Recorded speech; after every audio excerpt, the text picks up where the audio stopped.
that. Resembles food. Whatever that means. In this globalized, globalized economy, how we treat our doing it. They never did it. No, they're still currently not doing it.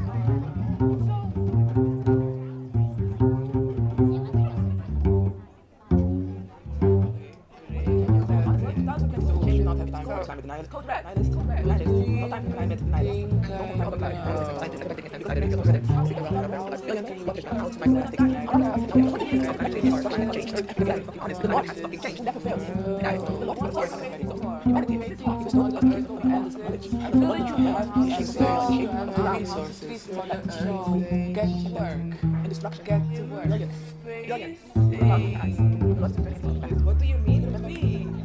What does this mean? Let's think about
Vragen, vinden jullie het ook zo zorgelijk dat de aarde steeds sneller opwarmt door de uitstoot van CO2? Ja, dat is natuurlijk een persoonlijke vraag. Het is ook ons werk, ons vak, zeg maar, om ons daarmee bezig te houden. Dus we vinden het ook wetenschappelijk gezien interessant.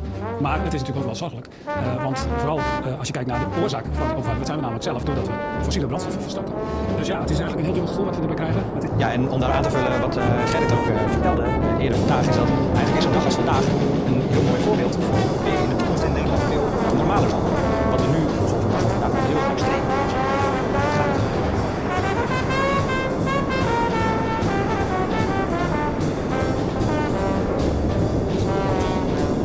En dat op de vraag: zijn we klaar voor nog meer gevaar?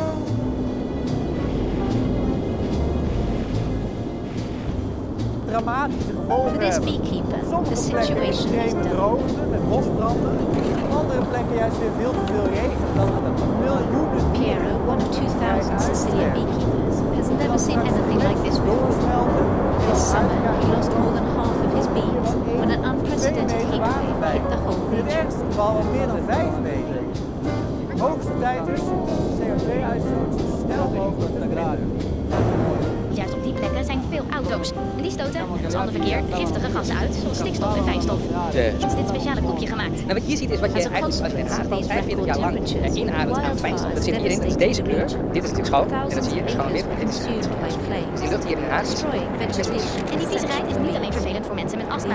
Gezonde mensen kunnen er last van krijgen. Moeten kinderen die lezen dit horen dit vandaag, moeten zij nou bang zijn? Di crisi ambientale già dal 2002. Milazzo si affaccia sulla costa di Senica nella provincia di Messina, è il terzo polo petrolchimico per dimensioni in Sicilia.